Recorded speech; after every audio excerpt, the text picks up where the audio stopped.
The Mercedes S-Class glided smoothly down 6th Avenue under a light October drizzle. Inside, the air was so tense one could almost hear the second-hand tick. Madeline Pierce, CEO of Aurelia Dynamics, was struggling with her phone. Her voice trembled. "Richard, what did you just say?" "That's impossible. All 3 interpreting agencies are fully booked." Her hands shook uncontrollably. Mascara smeared. The golden hair once neatly tied up was now in disarray. "This is a $1.2 billion deal, Richard. The Nakamura-Singh delegation will land in 90 minutes.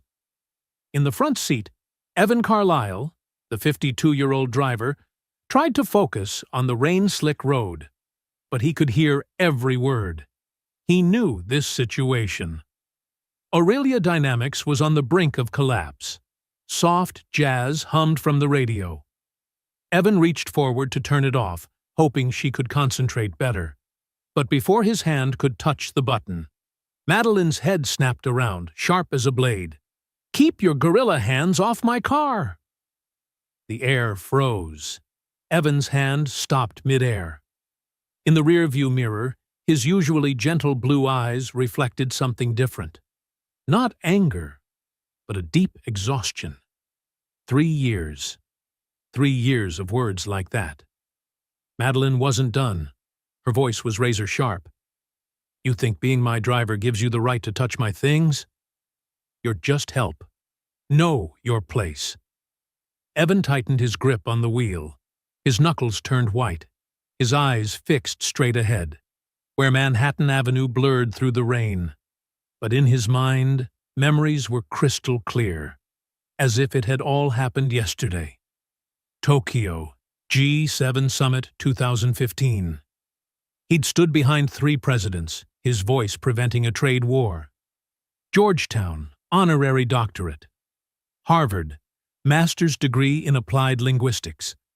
22 years serving the U.S. State Department. Fluent in 9 languages. And now? The help. Madeline exhaled sharply, her voice icy. "Raise the divider. I'm done looking at you." The glass partition slid up with a faint hiss. In the back seat, Madeline returned to her desperate phone calls. Up front, Evan sat motionless in silence, his jaw clenched. Not a single tear fell. Because Evan Carlisle knew something Madeline Pierce did not. The man she had just called a gorilla was about to save her entire empire. The Mercedes rolled through the rain, splitting 2 separate worlds. Behind the partition, Madeline Pierce, in a $5,000 Armani suit, was unraveling.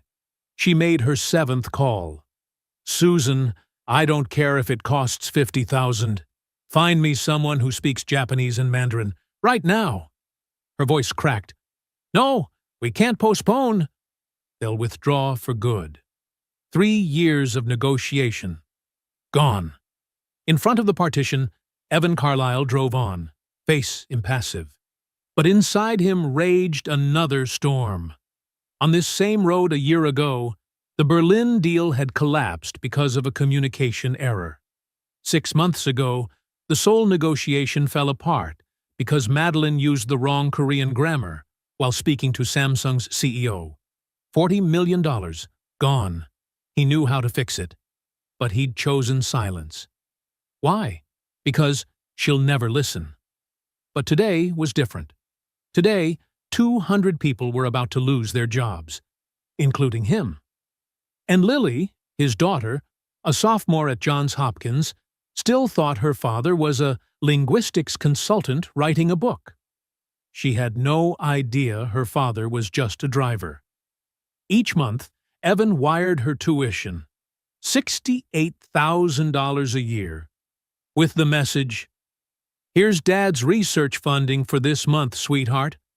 And Lily always replied, "You're the best dad in the world." Every time he read that message, Evan clenched his teeth and kept driving. Madeline's phone kept ringing. Only voicemail. She trembled, dialing again in despair. Through the rear camera, Evan could see her pacing in the car like a trapped animal. Hair loose, mascara streaked, eyes swollen. This was no longer the woman once featured on the cover of Forbes. This was someone drowning. And Evan knew the truth. Aurelia Dynamics had only 3 months left before bankruptcy. 3 years behind the wheel had given him enough inside knowledge to know that. Madeline's next call was to Richard Morrison, her legal advisor. "Richard, if they pull out, if they—" Her voice broke. For the first time in 3 years, Evan heard Madeline Pierce on the verge of tears. And that was the moment he made his decision. He lowered the partition. "Excuse me, Miss Pierce." Madeline flinched, eyes blazing. "I told you—" Evan interrupted, his voice deep and calm. "What language do you need?" The air froze. Madeline's mouth opened, then closed. She forgot all about Richard on the other end of the line. What did you just say?" Evan met her gaze through the mirror, his tone steady, professional. "For the merger. Which languages do you need?" That's none of your business." "Japanese, Mandarin," Evan continued softly. "Also Hindi and Korean." Something in his voice made Madeline falter. This was no longer the quiet chauffeur she'd known for 3 years. "I'm fluent in Japanese, Mandarin, Hindi, Korean, Arabic, Portuguese, French, German, and Spanish." Madeline's world flipped upside down. Her phone slipped from her hand and hit the leather floor with a dull thud. You speak 9 languages? Would you like me to prove it?" Before she could respond, her phone rang again. The name flashing on the screen made her stomach drop. "Nakamura Keiretsu. Tokyo HQ." Madeleine looked at the phone, then at Evan, then back at the phone. Pride and desperation waged war in her eyes. The ringtone kept echoing. Finally, she handed the phone through the small opening in the divider, her hand trembling. She said nothing, but both of them knew. This was the moment everything changed. If you believe that sometimes the most underestimated person can be the one who changes the entire world, then hit subscribe to see what happens next. And tell me, what do you think Madeline Pierce will do when she learns that her driver once negotiated on behalf of 3 U.S. presidents? Evan lifted the phone to his ear. His voice changed completely. Gone was the modest, hesitant tone of a chauffeur. What emerged instead was calm, confident, and authoritative. The voice of a man who had once lived in the world of diplomacy. "Moshi moshi, Nakamura-san, kochira wa Evan Carlyle to moshimasu." The line went still. There was a brief silence. Then a man's voice replied in flawless, fluid Japanese.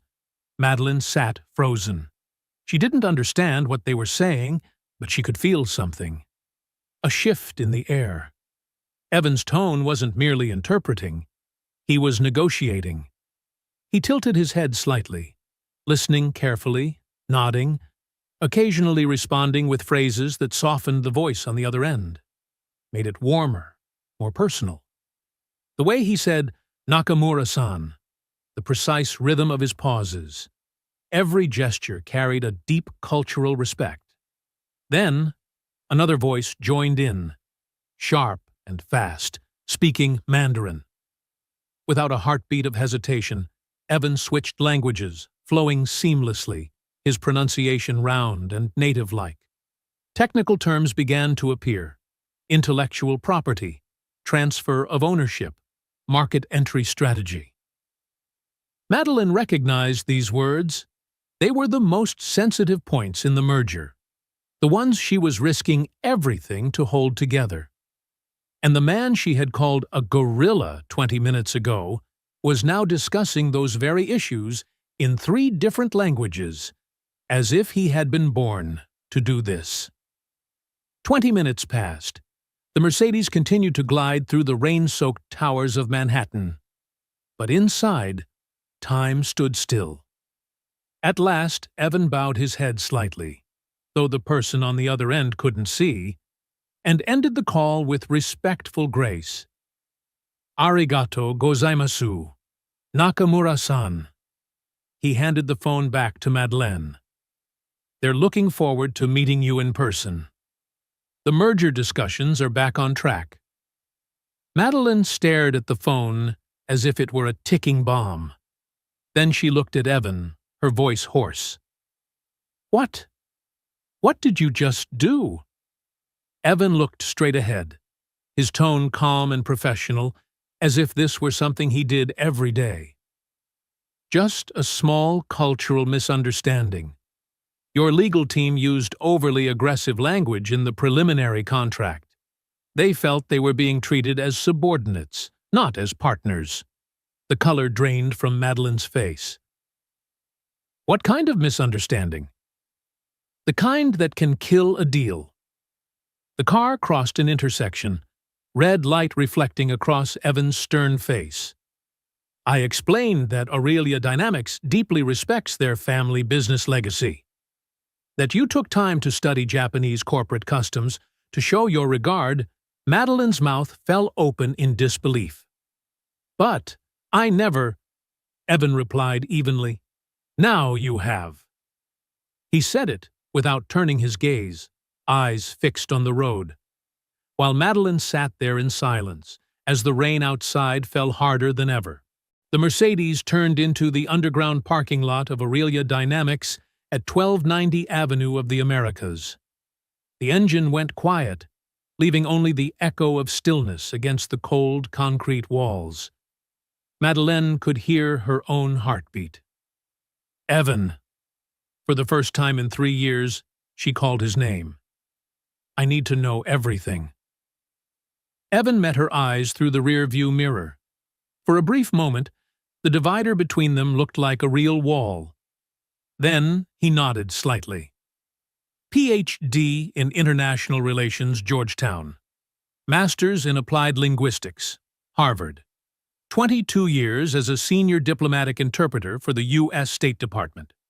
Each word struck Madeleine like a hammer to the chest. "I specialized in multinational negotiations, G7 summits, trade agreements, crisis mediation." He paused, voice steady and low. "Budget cuts erased my position 3 years ago. I needed work immediately." "Your mother's medical bills," Madeleine murmured, remembering fragments of phone calls she'd overheard. "Cancer, wasn't it?" Evan nodded. "Cancer treatment. And my daughter's medical school tuition. Lily studies at Johns Hopkins. She wants to be a pediatric oncologist because she watched her grandmother fight the disease." The fluorescent light above them cast a cold glow. Madeleine looked down at her trembling hands. "I sent out more than 300 job applications," Evan continued. "Overqualified for some, too old for the rest." "So you became a driver?" "I became whatever I had to be, to survive." Their eyes met in the mirror. In that instant, the 3 years of quiet service behind the wheel suddenly took on a massive weight, a presence she had never truly seen. Her phone buzzed. A text from Rebecca, her assistant. The Nakamura delegation arrived early. They're in the lobby, asking about cultural protocols. No one knows what to say. "They're here," Madeleine whispered. Evan stepped out, walked around the car, and opened her door. Same motion, same professional grace as always. But this time, everything was different. Madeleine rose to her feet, looked at him, really looked at him, for the first time. "Will you help me save my company?" Evan lifted his gaze, eyes steady and bright. "Let's save it together, Ms. Pierce." The elevator ascended quietly to the 15th floor. Madeleine stood beside Evan, the distance between them barely a meter, yet it felt like an entire universe. She glanced at him through the mirrored elevator wall, the black chauffeur's uniform, the neatly knotted tie, A 52-year-old face lined with creases, not from time, but from everything he had seen, carried, and endured in silence. 3 years. 3 years of seeing this man every day, yet never truly seeing him. "Evan," she began, her voice hoarse, "this morning in the car, Ms. Pierce." Evan interrupted, gentle yet firm. "We have 16 hours to prepare for the most important meeting in your company's history. Personal apologies can wait." He was right. But Madeleine couldn't shake the sound. "Keep your gorilla hands off my car." Her own words still hung between them like smoke after a fire. The elevator doors slid open. Rebecca Nolan, her 28-year-old assistant with neatly tied red hair, came running, face pale. "Madeleine, thank God. The advanced delegation is in meeting room A. They're asking about cultural protocols and nobody knows." "Handled," Madeleine cut her off, her tone decisive. "Rebecca, this is Evan Carlisle, our new translation advisor." Rebecca froze. Her eyes dropped to Evan's chauffeur uniform, then flicked back to Madeleine in confusion. "I'm sorry. What did you just say?"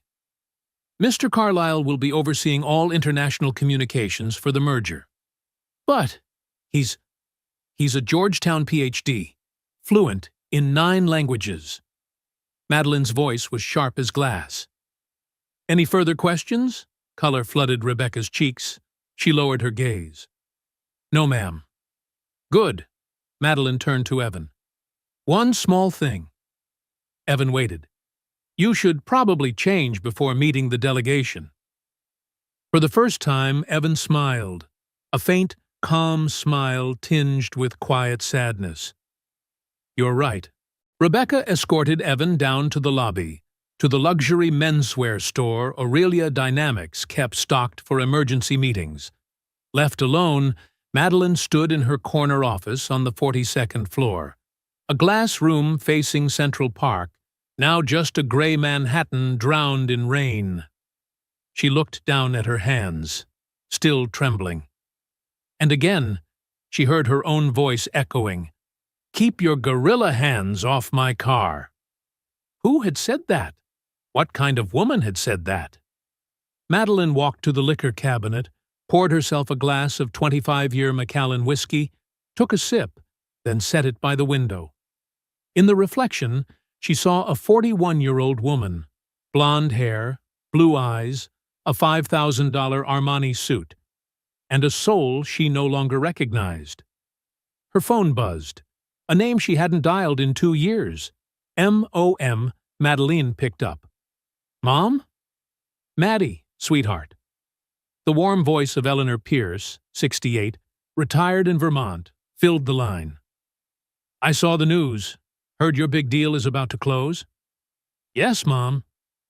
"Are you all right? You sound tired." Madeleine gazed out the window. Raindrops streaked down the glass. And suddenly, tears welled up. "Mom, I think I've forgotten what you used to teach me." Silence on the other end. Then her mother's voice, soft as a breeze. "Maddie, I taught you that strength isn't about who you look down on, but who you still see when they're beneath you." A sob caught in Madeleine's throat. "I did something awful today, Mom." "Then fix it, sweetheart," Eleanor said gently.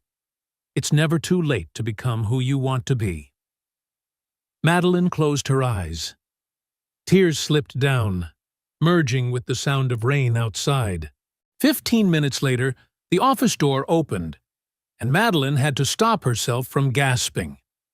Evan walked in, dressed in a navy Hugo Boss suit that fit his broad shoulders perfectly, a silver silk tie, polished black Oxford shoes.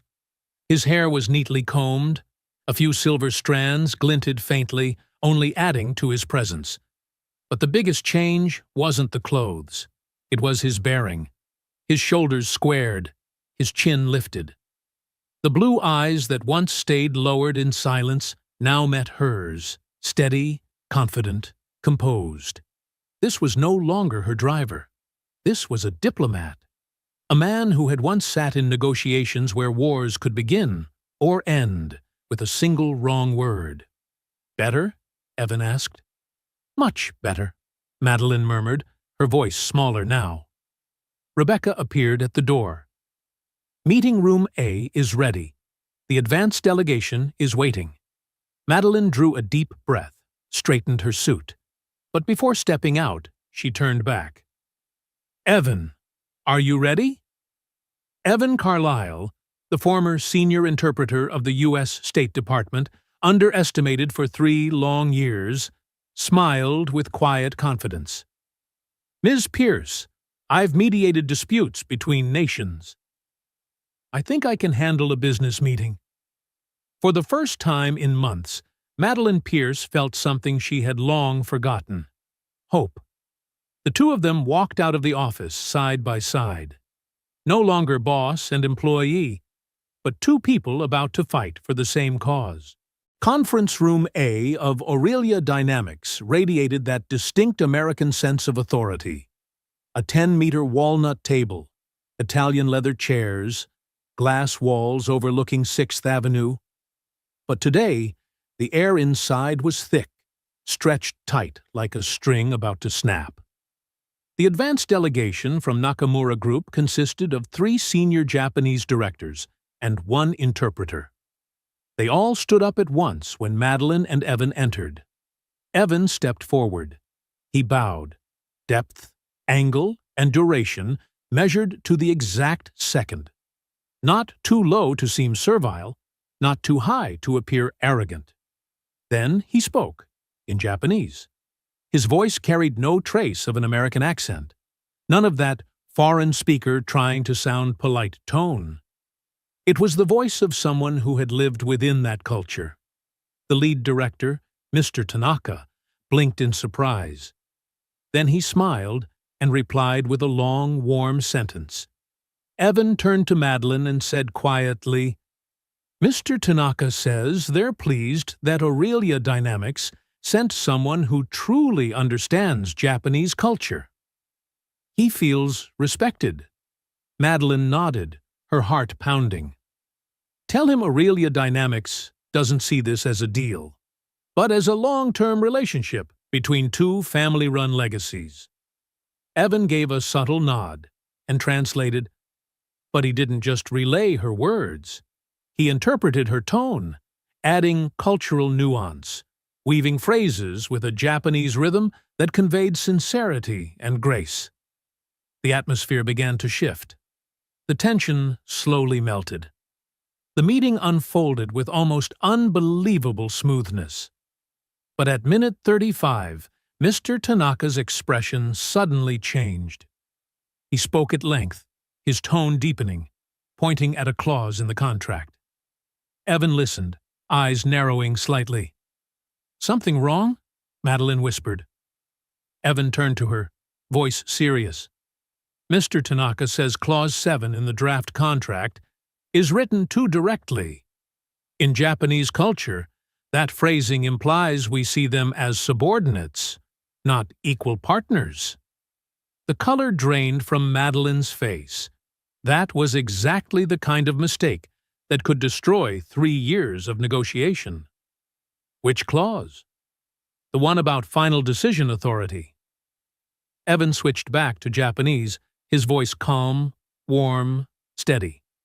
He explained something, with a tone that sounded like smoothing turbulent waters. Mr. Tanaka listened, his expression firm at first, then gradually softened. Evan continued. This time, he told a story. Madeline caught fragments of English woven into the Japanese. "Father, reconstruction." A brief silence followed. Then Mr. Tanaka nodded firmly, smiling faintly, speaking at length with genuine warmth. "What did he say?" Madeline asked softly. Evan replied, his tone low and composed. "He said his father once worked with Americans after the war. He understands that sometimes American legal language sounds rigid, but the true intent is cooperation. He's agreed to revise the clause toward a more balanced form. Madeline exhaled, relieved, unaware that her hands were trembling. But a single question echoed in her mind. What did Evans say to make a Japanese executive change his stance in just a few minutes? When the delegation finally left, with warm handshakes and rare smiles, Madeline closed the conference room door behind them. Only she and Evan remained. "What did you say to Mr. Tanaka?" she asked, her voice still hoarse. "About your father. And rebuilding after the war?" Evan removed his suit jacket and hung it on the chair. For the first time, Madeline noticed a hint of fatigue in him. "I told him about my father. He was a civil engineer who worked in Japan from 1947 to 1952, helping rebuild Tokyo." Madeline sat down, silent. "My father taught me that true cooperation doesn't live in contracts. It lives in trust." In two sides, building something greater than themselves, Evan turned toward the window, where Manhattan was fading into the colors of dusk. "I told him that his father, a survivor of Hiroshima, and mine once worked together. Not as former enemies, but as men rebuilding the future." His voice slowed, carrying a quiet ache. "I told him this merger isn't just about money. It's about continuing what our fathers began." Madeline felt her throat tighten. "Was that true?" "Every word." The room fell silent. Outside, Manhattan's lights began to glow, glittering like an inverted sky. "Evan," Madeline whispered, "these past 3 years, how many of my meetings have you listened to?" "All of them." "And you knew the company was near bankruptcy?" "I knew." Since last August, Madeline ran a hand through her hair, nearly groaning. "Why didn't you say anything? Why didn't you help me sooner?" Evan met her gaze, his eyes kind but sorrowful. "Miss Pierce, I tried. Many times. But a driver isn't supposed to have opinions on corporate strategy, is he?" Memories flooded back. A year ago, Evan had said, "Ms. Pierce, about the Seoul meeting. Maybe we should—" And she'd cut him off. "Evan, you're just the driver. Don't try to be smart, 6 months ago." "Ms. Pierce, I think the German team may have misunderstood." "I didn't hire you to think, Evan." Each line came back now, stabbing straight into her chest. So many lost chances. So many disasters that could have been avoided. "My fault," Madeline whispered, eyes glassy. "All my fault." Evan slipped his jacket back on, his voice calm but steady. "Miss Pierce, we have 14 hours before the main meeting. The past doesn't matter anymore. Only the future." He placed a thick folder in front of her. "Here's everything you need to know about tomorrow's attendees, their histories, personalities, decision styles, and triggers." Madeline opened it. Dozens of pages of handwritten notes, meticulous, organized, precise, like State Department dossiers. "When did you make all this?" she asked quietly. Evan smiled, a faint but luminous smile. "I have had quite a lot of free time these past 3 years, Miss Pierce." 9 p.m. The offices of Aurelia Dynamics were empty. Only the light from the boardroom remained, where Madeline and Evan still sat amid a mountain of documents. The table was buried in papers. Organizational charts of Nakamura Keiretsu, the Singh family dossiers, cultural analyses of Japan and India, and pages of negotiation strategies written in 3 languages. Madeline looked across the table. Evan was bent over his notes, brow furrowed in deep concentration. She held her 5th cup of coffee that night. "Evan," she said softly, "can I ask you something personal?" He looked up. "Why are you still helping me?" "After everything I've said, after the way I've treated you for 3 years?" Evan set down his pen. The silence stretched long enough for her to think he wouldn't answer. Then he opened his wallet and took out an old photograph. "This is Lily, my daughter." Madeline looked at the picture. A young woman with a bright smile, wearing a white medical student's coat. 22. Second year at Johns Hopkins, majoring in pediatric oncology. His voice softened as he spoke of her. Lily wants to heal children with cancer because she watched her grandmother fight the disease. He paused, swallowing hard. 3 months ago, Lily called me crying. She said she might have to transfer to a community college because tuition was too high. Madeline felt as if someone had punched her in the gut. I told her not to worry, that I'd take care of it. But the truth is, his voice cracked. That same day, I had just come back from my third job interview of the week. A coordinator position at a local community college. Salary, $28,000 a year.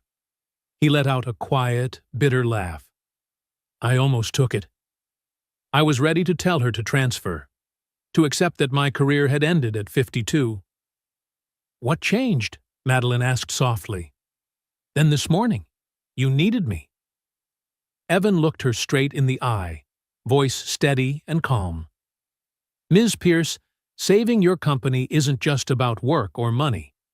It's about proving that talent can exist anywhere, and that a person's worth isn't defined by their title.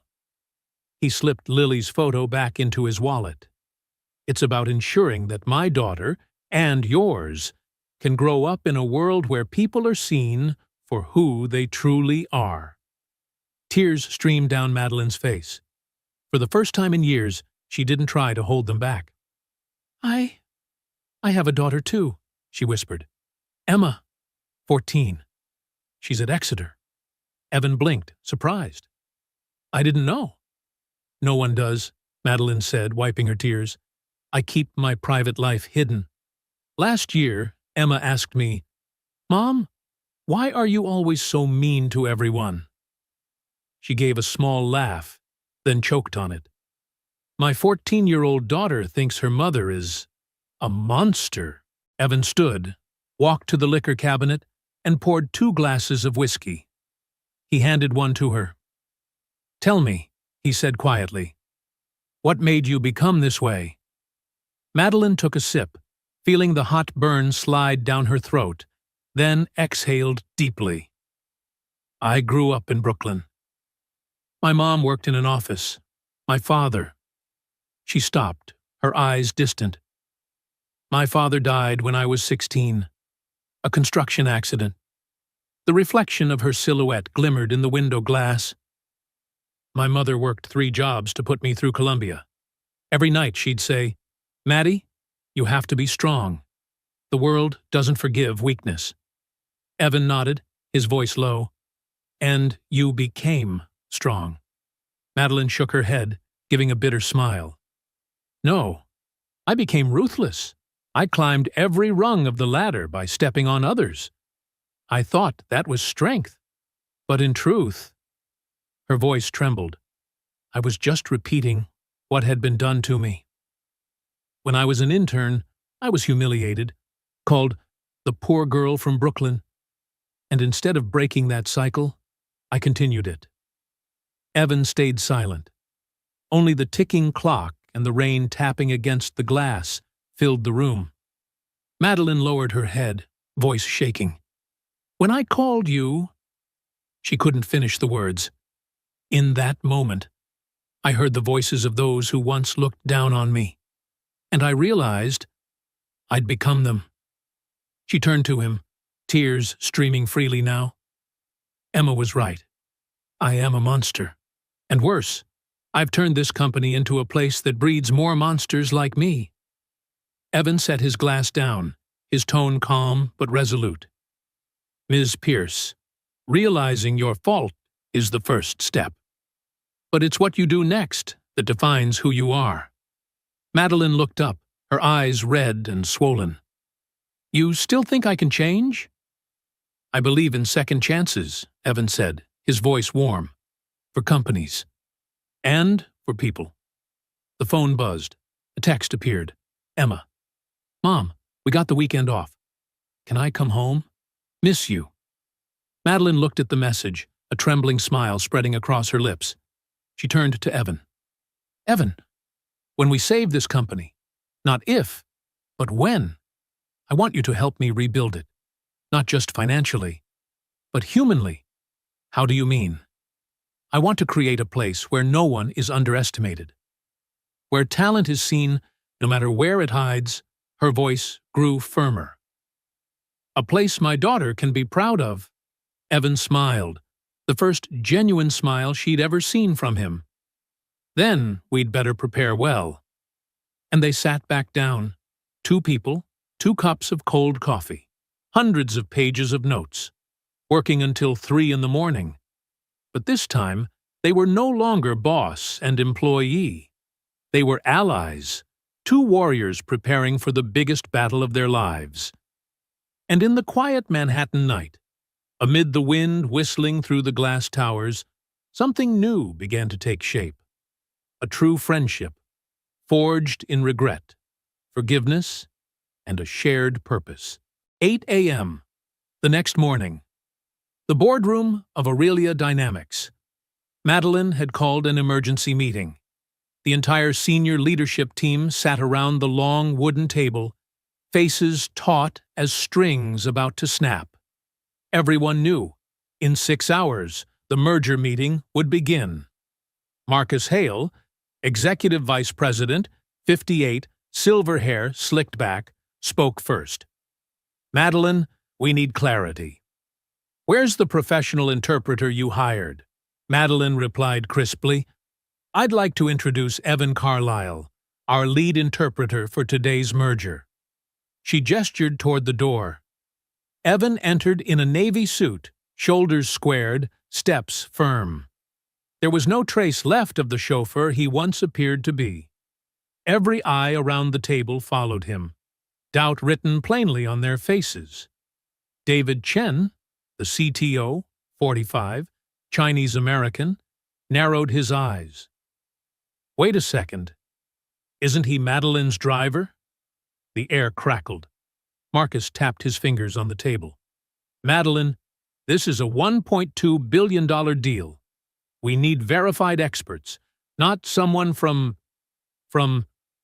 Madeline's tone turned icy. From the parking garage? Go on, Marcus. Marcus swallowed. It's about optics. Credibility. The Japanese expect a certain level of professionalism. Susan Walsh, marketing director, 52, nodded in agreement. We can't show up with someone who doesn't fit the image.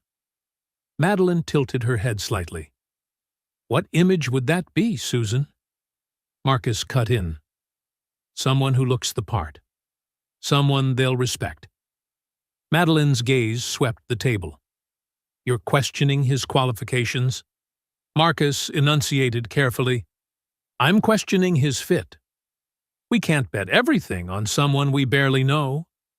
Evan spoke, calm and measured. Mr. Hale, what exactly are your concerns regarding Japanese business etiquette? Marcus straightened slightly, uneasy. Well, cultural nuances, business protocol, gift-giving, bowing, seating arrangements. Evan nodded gently. Ah, you're referring to omiyage, the appropriate bow angle for executive rank, and zaseki, seating by company founding year rather than revenue, correct? The room fell dead silent. Evan continued, still composed. Nakamura's family company was founded in 1952, during post-war reconstruction. They'll expect gifts that acknowledge their family's contribution to Japan's recovery, not expensive ones that imply we're trying to buy influence. Marcus's jaw nearly dropped. And Singh Holdings, by contrast, follows the Anglo-Indian business style. Direct communication, minimal ceremony, absolute punctuality. Mrs. Singh will see elaborate gift exchanges as a waste of time. Evan looked around the room, voice steady and controlled. The key is balancing both without offense. Nakamura, in the position of honor. Sing with a clear line of sight to the materials. Silence. Then David Chen suddenly switched to Mandarin, clearly to test him. "So you claim to be fluent in Mandarin?" Evan replied instantly, flawlessly. No hesitation, no accent. He spoke about patents, partnership structures, legal subtleties, all in impeccable Mandarin. David Chen's face paled. Where did you study?" "Georgetown. Harvard. And 5 years at the U.S. Embassy in Beijing." Marcus still refused to yield. "Fine, you're good with languages. But you worked for us for 3 years as a driver. Why didn't you ever say anything?" The question hung heavy in the air. Evan looked at Marcus. His eyes held no anger, only fatigue. "I did, Mr. Hale." Many times he turned to Madeline. "Last year, Seoul. I tried to warn about a translation issue. I was told, just drive." Madeline closed her eyes, pained. 6 months ago, Berlin. I knew the problem.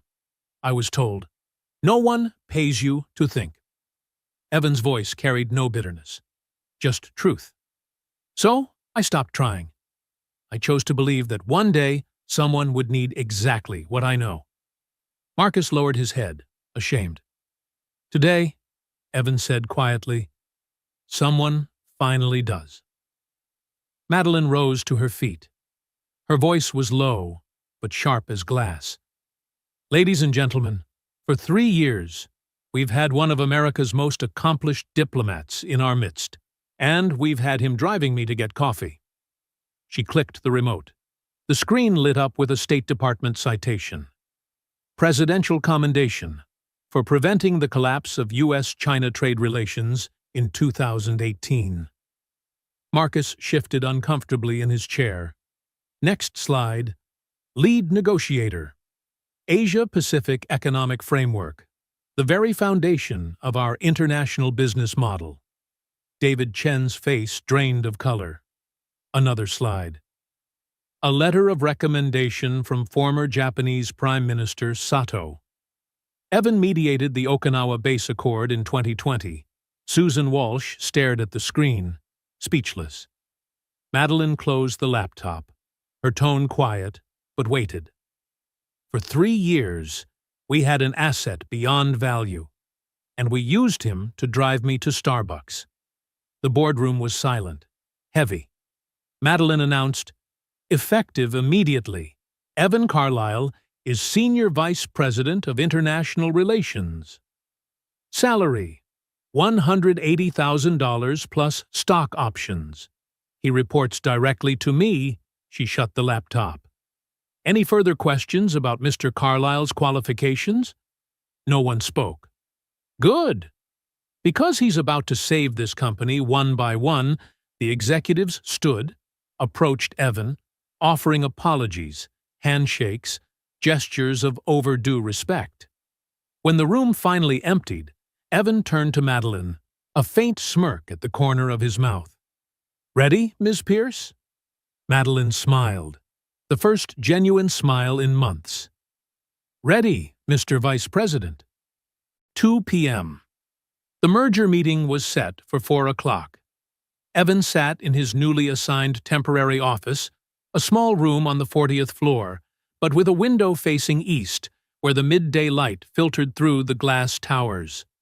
He was reviewing the documents one last time when his phone vibrated. Unknown number. Mumbai area code. Evan Carlisle. A voice on the other end spoke rapidly, panicked, in Hindi. "Carlisle Saab? मैं कुमार बोल रहा हूँ. Mumbai branch से Kumar Sharma. Mumbai Regional Director of Aurelia." Evan recognized that voice. He'd heard it hundreds of times in calls that had floated through the car when he was still behind the wheel. "Kumar ji, kya hua?" "What's happened, Mr. Kumar?" Evan switched to fluent Hindi. Kumar spoke quickly.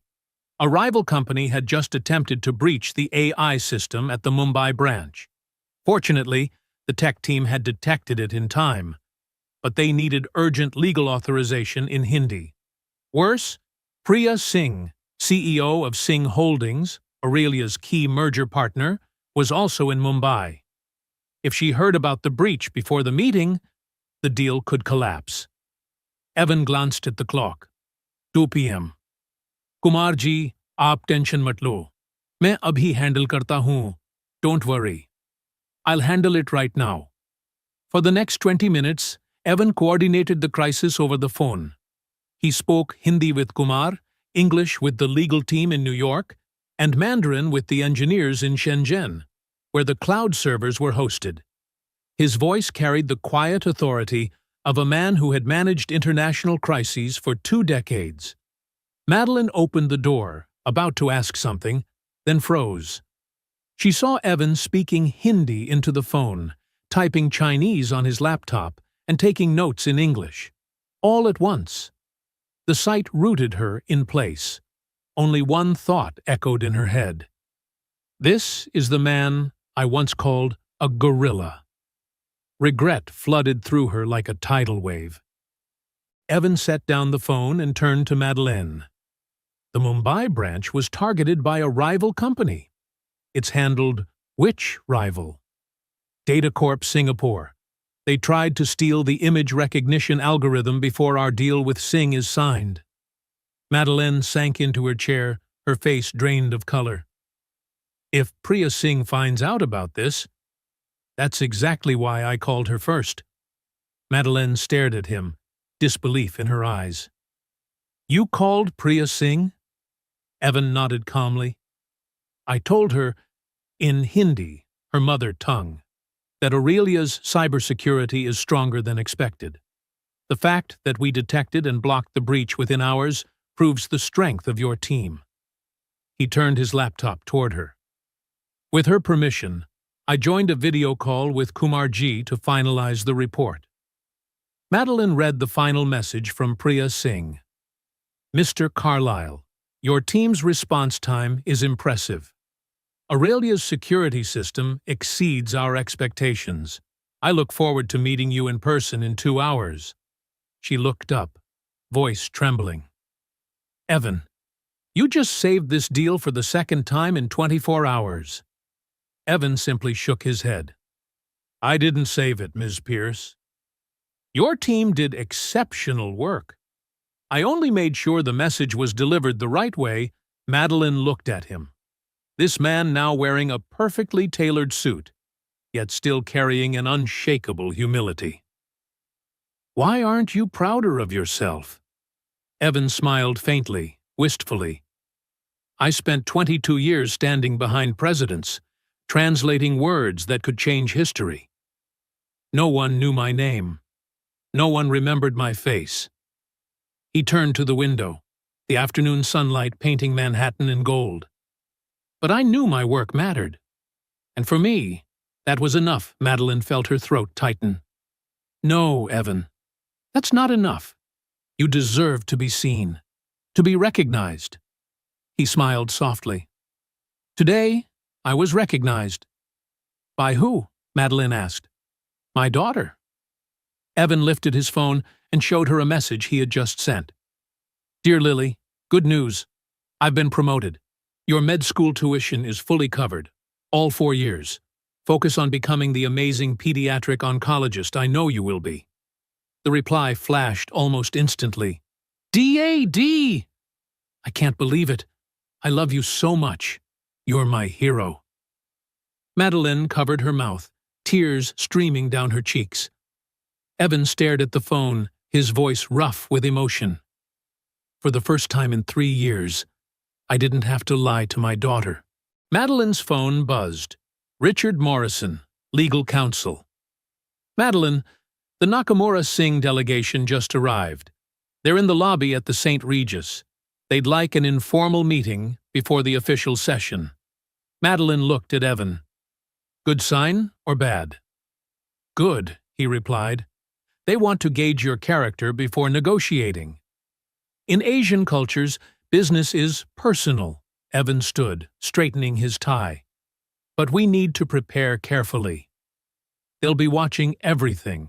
How you sit, shake hands, make eye contact. Then, teach me, Madeline said firmly.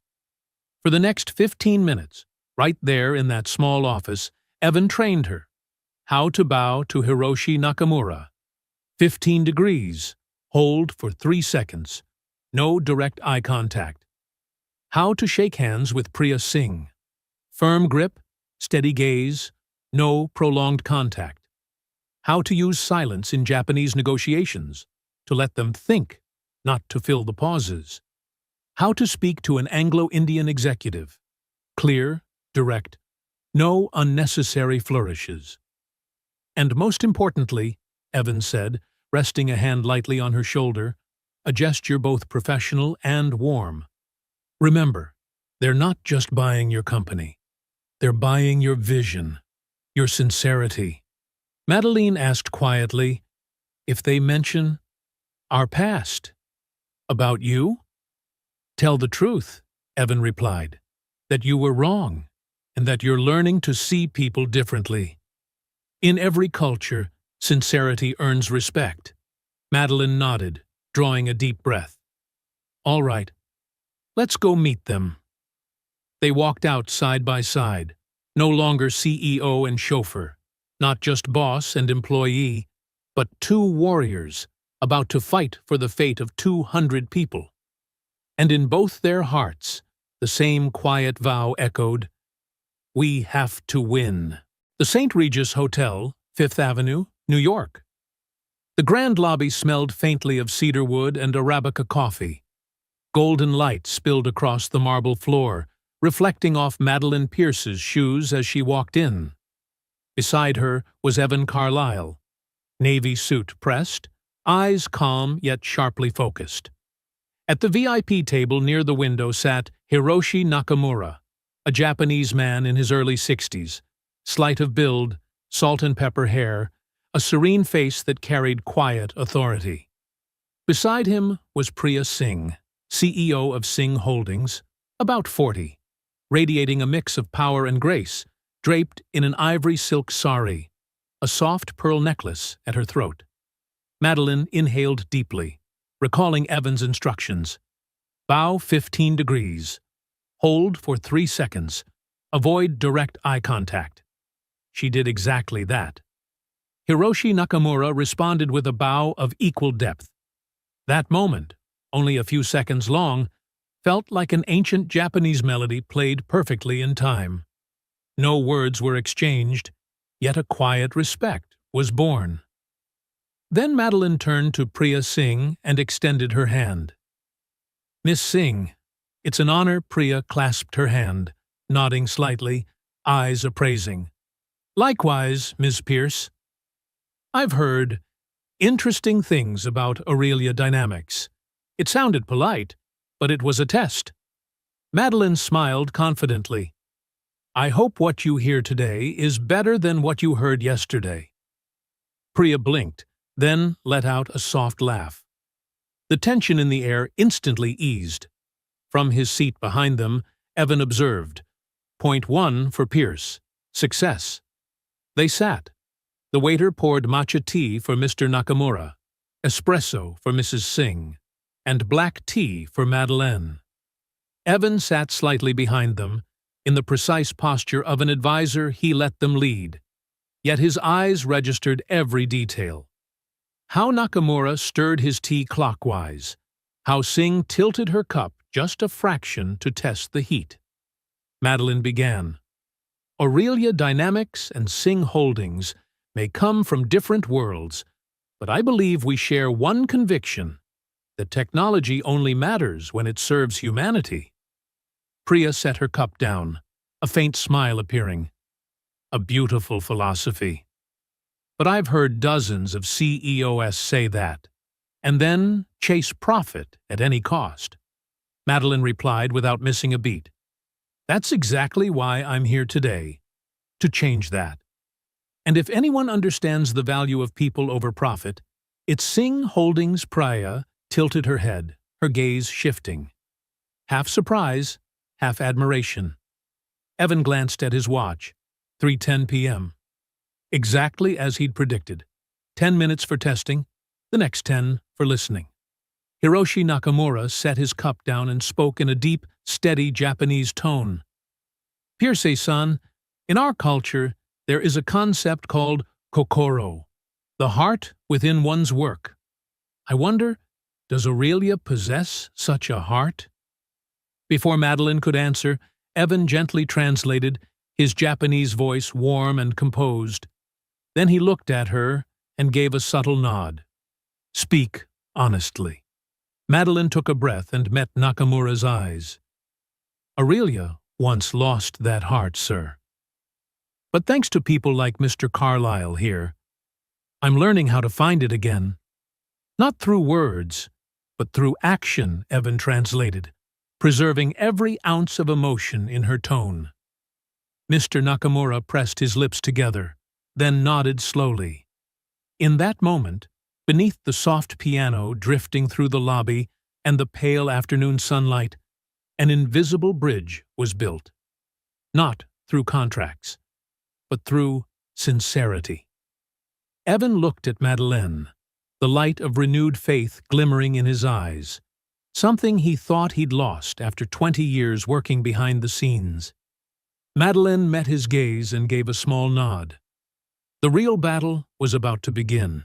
4 p.m. The Royal Conference Room, the St. Regis Hotel. The round walnut table gleamed under soft golden light. At its center stood a vase of white peonies, a symbol Evan had personally chosen for its meaning of harmony and rebirth in Asian cultures. On the left sat the Aurelia Dynamics delegation, Madeline Pierce, Evan Carlyle, Richard Morrison, and David Chen. Across from them, Hiroshi Nakamura, with 3 Kairetsu executives, beside him Priya Singh and her legal advisor. The air was still, heavy, almost sacred. All eyes fixed on Madeline, once dismissed as arrogant, now composed, hands resting neatly on the table. Evan sat at her right, calm yet sharply focused. He had sat at negotiation tables where a single wrong word could collapse entire treaties. Today, it was just a business deal. But he knew, for Madeleine, it was redemption. Hiroshi Nakamura spoke first, voice low and even in Japanese. We appreciate Aurelia's efforts to understand our culture, but cooperation cannot rest on goodwill alone. It requires trust, Evan translated fluently, preserving the dignity in his tone. Madeline nodded, replying in slow, steady English. Mr. Nakamura, I'm not asking you to trust me today. I'm only asking for the chance to prove it, through action. Evan rendered her words into classical, respectful Japanese. Watashi tachi no kodo de shinjite itadakeru koto o nozonde imasu. We hope you will come to trust us through what we do. Mr. Nakamura inclined his head slightly, a faint smile touching his lips. He said nothing further, only gestured for his legal representative to open the folder. Priya Singh spoke next, her British Indian accent crisp and cutting as a scalpel. Ms. Pierce, I've reviewed Clause 7, Final Decision Authority. Although the wording has been adjusted, the profit-sharing structure remains unbalanced. Madeline glanced at Evan. He gave a small nod, permission to lead. She answered calmly, Priya, I understand that concern. I've proposed revising the executive ratio to 55-45 instead of 60-40. Singh Holdings would have veto rights on strategic personnel decisions. In return, Aurelia will fully fund all R&D operations for the first 3 years. Priya raised an eyebrow. An interesting proposal. Evan interjected softly, his tone warm. In Japanese business philosophy, the one who gives first earns lasting trust. I believe Mr. Nakamura understands that better than anyone. Mr. Nakamura smiled and nodded. Exactly. In Japan, we call that giri, moral obligation. Madeline seized the moment. And integrity is precisely what Aurelia is rebuilding from the ground up. The atmosphere shifted. Voices, glances, even the rhythm of breathing, all began to align. This was no longer a merger meeting. It had become a judgment of character. 40 minutes passed. Dozens of technical, financial, and legal issues were laid out. Evan guided the dialogue seamlessly through 5 languages: English, Japanese, Hindi, Mandarin, then back to English. No one in the room saw him as a driver anymore. Priya Singh occasionally paused just to listen to how his tone changed. Firm when discussing finance, gentle when speaking of people. A true diplomat. When the final document was placed on the table, Mr. Nakamura looked around, his voice deep and calm. "We agree in principle. But one final matter remains." The room went silent. Aurelia once lost its direction. "How do I know this time will be different?" Madeline's voice trembled slightly, but her eyes were bright. "Because this time, the person sitting beside me isn't an outside consultant. He's the man who taught me how to listen again." She turned to Evan. Every gaze in the room followed. He stood and bowed gently. "Mr. Nakamura, in your language there is a word. Kintsugi, the art of mending broken pottery with gold. Aurelia doesn't hide its cracks. We will use them to become stronger." Mr. Nakamura was silent for a long moment, then smiled. "If every company in the world had someone who understood our culture as you do, there would be fewer wars." He extended his hand. Madeline shook it, then reached for Priya Singh's. Both women nodded. Evan looked around the room, the late afternoon light glinting off the polished wood. A full circle had closed. For the first time in 3 years, he wasn't standing behind the glass wall. He was being seen. The meeting ended amid camera shutters, respectful bows, and genuine mutual regard. In the corridor, Madeline spoke softly, her voice husky but warm. "Evan, thank you. Not just for saving the company, but for saving me." He smiled, a rare peace in his eyes. "No, Ms. Pierce. You just needed someone to clear the windshield. The driver always knew the way." 6 p.m. The New York sky turned amber.